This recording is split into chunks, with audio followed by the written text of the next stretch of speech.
Good morning. Today we have Paul and we're going to talk to him. So let's get started. Paul, I think me and everybody that's really following Jesus is just wondering, what would you say is the secret to the success of your ministry?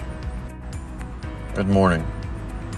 My success would be based on what I told the Galatians, that I am crucified with Christ, and it's no longer I who live.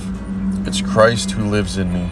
And the life that I now live, I live by the faith of the Son of God who gave himself up for me and loves me. When you see the preaching, when you see the healings, when you see the deliverance, you have to realize that it was never Paul. It was in fact Christ in me.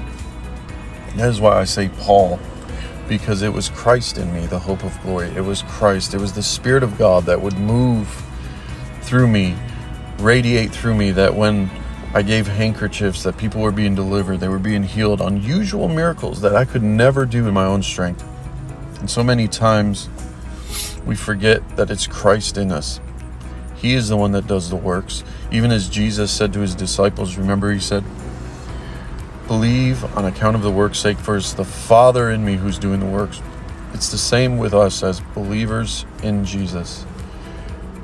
Paul never did one miracle. Paul never cast out one demon. It's the Christ in me. It's the Christ in you that will do these things.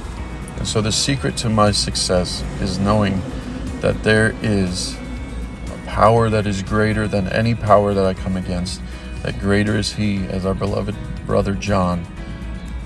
Greater is he that is in us than he that is in the world. And that is the success of the ministry and the words that you have read in my letters to all the churches, is that it's Christ in me, the hope of glory. Amen, Paul. Well, you heard it from Paul himself. If we are going to be fruitful in our ministry, if we are going to have the same works that Jesus did, it's not because that we bite our tongue. It's not because we maybe try to work harder. It's because of Christ's life in us and through us. Amen. I hope this blesses you. Please subscribe to see more conversations with Paul.